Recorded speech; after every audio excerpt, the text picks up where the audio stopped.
오늘도 다 읽지도 못할 책들을 가지고 하루를 시작합니다. 적게 가져올 때는 3권 정도, 많이 가져올 때는 6권 정도일 때도 있는데요. 최대한 절제하면서 담았다 생각했는데 오늘도 5권이네요. 저번 영상에서 잠깐 언급해드린 책입니다. 고다 로한의 노력론을 가지고 오늘의 독서를 시작해봅니다.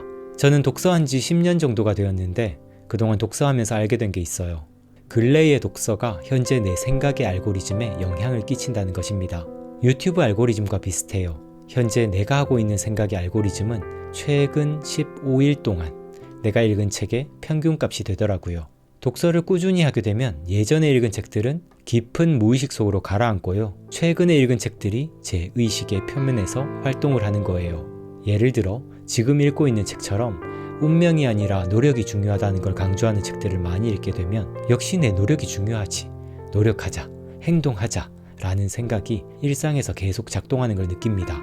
이 책으로 하루를 시작하는 이유도 제 정신의 알고리즘을 운명 중심이 아니라 노력 중심으로 가다듬기 위함입니다. 이렇게 나의 뇌에 알고리즘 학습을 시킬 수 있습니다.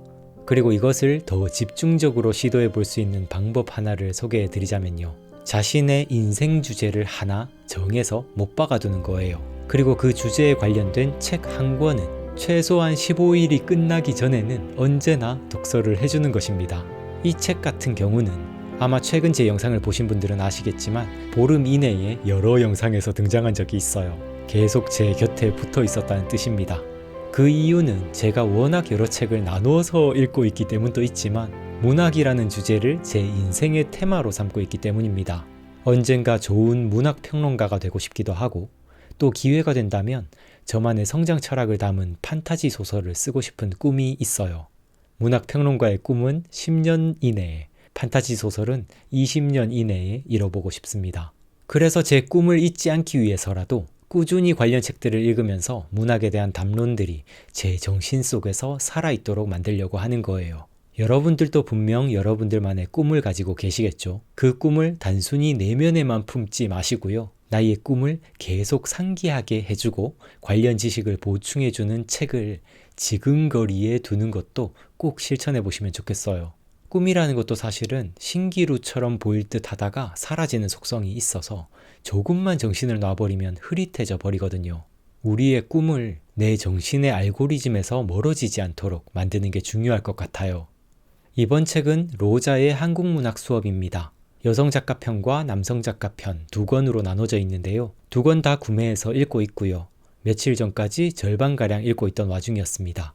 일단 문학에 대해 관심이 많다 보니까 정말 흥미롭게 읽고 있어요. 1960년대부터 2010년대까지 각 연대별로 대표작들을 선정해서 그 대표작을 분석하고 세계문학의 발전상과 비교해 어떤 부분이 부족했고 앞으로 어떤 부분에서 더 나아갈 필요가 있는지 정말 잘 짚어주고 있었습니다. 그런데 또 한편으로 책을 읽다가 조금 불편한 부분도 있었어요. 책을 따라가다 보면 대표 작가와 작품들을 정말 적나라하게 비판을 하는데 근대 이전의 문학들이 근대 문학이 되기 위해선 어떠어떠해야 하고 근대 문학이 또 현대 문학이 되기 위해선 어떠어떠해야 하는지 어떤 명확한 틀을 가지고 각 작품들의 미흡한 점들을 정말 낱낱이 해부해 버리더라고요. 사실 읽어가면서 제가 몰랐던 지식들을 알게 되니까 정말 좋았습니다. 작품을 보는 눈이 실시간으로 좋아지고 있다는 게 느껴졌어요. 그런데 한편으로 마음이 너무너무 불편한 것이 있죠.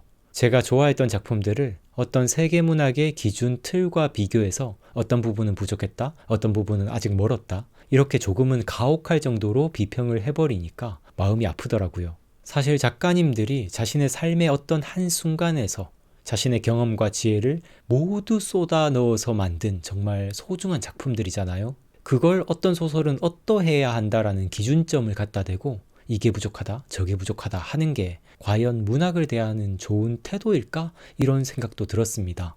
게다가 이런 지식들이 생겨버린 제가 앞으로 약간 이런 분석의 시각으로 소설을 대하게 되면서 예전처럼 깊이 몰입하지 못할까봐 또 겁도 나더라고요. 그래서 너 이 책이 별로였냐? 라고 물으니까 그건 또 아니더라고요. 되게 좋았어요. 하지만 불편했다. 불편하지만 좋았다. 이 아이러니한 감정이 있더라고요. 읽기 전보다 저는 책에 대해 더 깊이 생각하는 사람이 된 것 같아요. 그래서 이런 경험 자체를 솔직하게 여러분들과 나눠봐도 좋겠다 생각이 들어서 이렇게 주절주절 떠들어보고 있습니다. 이번 책은 성애나 작가의 혼모노입니다. 어제에 이어서 오늘 또 단편 하나를 읽었는데요. 하루에 하나씩 보게는 재미가 쏠쏠합니다. 지난 영상에서 혼모노 편 엄청 좋았다고 말씀드렸는데 구의 집 가롤동 98번지도 추천드립니다. 정말 깊은 생각을 해보게 만들어요. 두 명의 건축가가 건물 하나를 짓는 내용이 담긴 이야기인데요. 스승 건축가와 제자 건축가가 등장합니다. 근데 이 두 사람의 성격이 극과 극이에요. 스승 건축가는 엄청 야망이 큰 사람입니다. 정의보다도 명성을 얻는 걸 우선해요. 자기 동료들은 국가에 반대하는 의견을 발표하면서 커리어에 불이익을 받는데요. 이 사람은 동료들에게 배신자 소리를 들을지언정 국가가 시키는 대로 다 합니다. 고문을 하는 건물을 지으라고 할 때도 거리낌 없이 그 일을 받아요. 성공하겠다는 야망이 우선이기 때문입니다. 자기 제자들 중에서 건물 설계를 도울 조수를 뽑는데요. 이때 일부러 야망이 없는 제자를 뽑습니다. 그래야 주무르기 쉽다고 판단을 해서요. 그래서 뽑은 제자가요, 야망은 전혀 없으면서도 똑똑하고 성실함을 갖춘 구보승이라는 제자를 뽑습니다. 처음 제가 이 두 사람을 보고서 든 감정은요, 스승은 정말 별로고 구보승은 좀 괜찮은 사람처럼 보였어요. 야망을 위해서 배신도 서슴지 않는 사람과 야망 없이 자기 일에 성실하고 최선을 다하는 사람을 보면 당연히 후자 쪽에 호감이 가잖아요. 근데 그들이 건축을 하는 과정에서 제 감정이 바뀌게 되더라고요. 스승은 비록 야망 때문에 동료를 배신하고 정의롭지 않은 일을 하긴 하지만 고문하는 방을 만드는 단계에선 일말의 죄책감을 가지긴 하거든요. 그 건축 설계를 이어가긴 하지만 그 방을 만드는데 최선을 다하지는 않는 주저함이 보입니다. 근데 구보승이라는 인물은 달라요. 이 고문용 건축물을 설계하는 데 있어서 자기가 발휘할 수 있는 모든 잠재력을 투입합니다. 고문받는 사람이 공포감, 두려움, 무력감을 느끼게 만들도록 계단 설계라든가 문 위치 배정이라든가 조명 밝기, 창의 크기 모든 부분에서 아주 최선을 다합니다. 그러면서 또 자신이 이렇게 하는 이유가 스승이 자신에게 가르쳐줬던 가르침 때문이라고 말해요. 그곳에 살게 될 인간을 위한 설계. 자신은 그걸 추구했다고 합니다. 이 말이 정말 섬뜩하게 다가오더라고요. 이 구보승이라는 인물에겐 스스로 하는 사유가 존재하지 않는 거예요. 그 건물이 사람의 행복을 위해 종사하는 곳인지 불행을 위해 종사하는 곳인지 그건 전혀 고려 대상이 아닙니다. 그저 그곳의 설계 목적을 따르는데 자신의 최선을, 성실을 쏟아넣습니다. 그리고 이 건축물을 다 완성한 다음에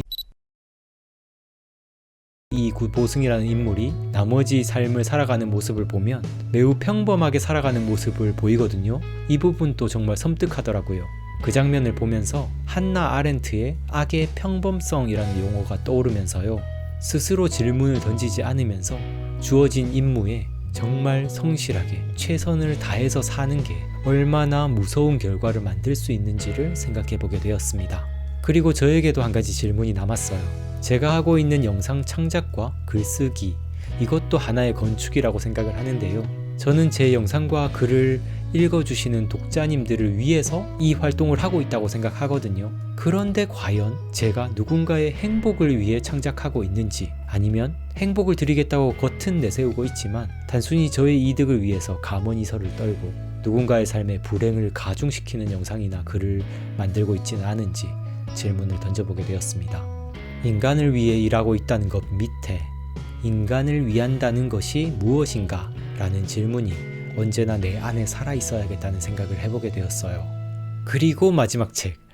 이 책은 오늘은 좀 지쳐서 가방으로 들어갔습니다. 네, 여러분 오늘 또 영상 시청해주셔서 감사합니다. 오늘은 성애나 작가의 구의 집 가롤동 98번지 이 작품을 읽으면서 정말 많은 생각을 해보게 됐던 것 같아요. 오늘 이 영상도 우리 우구님들을 위해서 만들었는데요. 단순히 의도만 좋은 영상인가? 진짜 우리 구독자님들의 삶에 도움이 되는 영상인가? 이런 질문을 해보게 돼요. 그래도 잠시나마 여러분들의 삶에 작은 쉼, 작은 기쁨 혹은 작은 희망 정도 말씀드리다 보니까 작은이라고 하면서 뭔가 큰 걸 바라는 것 같긴 한데 잠시나마 그런 것들을 드릴 수 있는 시간이었으면 좋겠네요. 오늘 또 영상 시청해 주셔서 감사드립니다. 저는 다음 영상에서 또 인사드릴게요. 감사합니다. 성장하는 방송, 성장에 관한 방송, 무기무기TV 선승욱이었습니다. 뿅!